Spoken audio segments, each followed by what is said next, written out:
BZD Sport.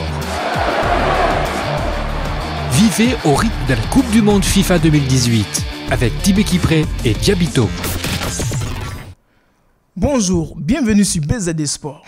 Nous sommes de plein pied dans la Coupe du Monde en Russie. La Russie qui a bien démarré sa Coupe du Monde hier en atomisant 5-0 l'Arabie Saoudite. Aujourd'hui, dans le groupe A, l'Égypte a été battue 1-0 par l'Uruguay, tout comme le Maroc qui tombe en fin de match face à une formation de l'Iran qui n'en demandait pas mieux. Commençons par le duel Égypte-Uruguay. Les pharaons d'Égypte sont tombés de justesse 1-0 face à l'Uruguay. L'entraîneur d'Égypte, Hector Cooper, n'a pas pu utiliser son atout majeur, Mohamed Salah, resté sur le banc pour cause de blessure. Dans ce match, il faut dire que l'Égypte a tenu la dragée haute à l'Uruguay avant de tomber dans les derniers instants. Sans doute qu'ils auraient pu faire mieux avec Mohamed Salah. À l'opposé, Luis Suarez a manqué de réussite. L'attaquant du Barça a raté plusieurs occasions franches aux 24e, 46e et 73e minutes. Tout comme Edison Cavani qui a trouvé le poteau sur coup franc à la 88e minute. La Céleste a finalement fait la différence par une tête de José Maria à la 89e minute sur un corner de Carlos Sanchez.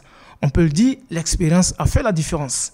Avec 3 points, les hommes d'Oscar Tabarez rejoignent la Russie en tête du groupe A et tenteront de confirmer face à l'Arabie Saoudite le 20 juin.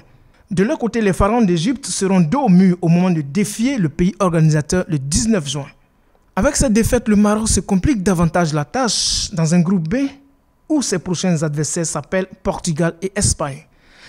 Le classement du groupe A se présente comme suit. La Russie avec 3 points plus 5 est première. Deuxième, l'Iran, 3 points plus 1. Troisième, l'Égypte, 0 points moins 1. Et quatrième, Arabie Saoudite, 0 points moins 5. BZD Sport. Alors, on va finir avec la France qui débute son mondial ce samedi contre l'Arabie Saoudite à 12h. Et si nous faisions un parallèle avec la France de 98 et celle de 2018. Alors, prenons différents aspects entre la génération Griezmann et la génération Zidane. En défense, par exemple. Avec Lilian Thuram, Laurent Blanc, Marcel Desailly, Big Saint-Élie-Serassou, la France avait une assise défensive sans pareil, alors que la défense actuelle est moins solide. Varane, Ntiti, Sidibé, Mendy offrent moins de solidité défensive. Elle est moins hermétique comme base arrière.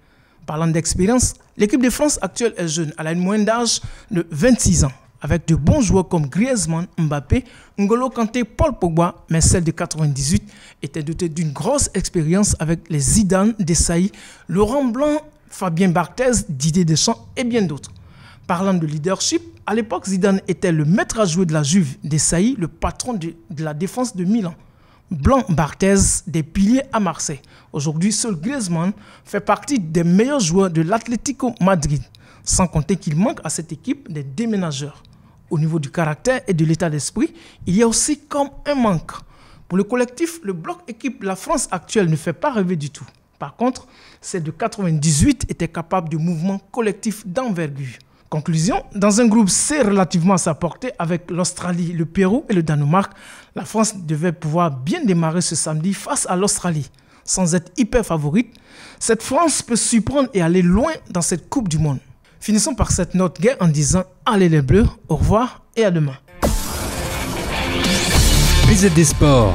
Vivez au rythme de la Coupe du Monde FIFA 2018 avec Tibé Kipré et Diabito. Écoutez et réécoutez BZD Sport sur bzd-radio.com et bzd-tv.com.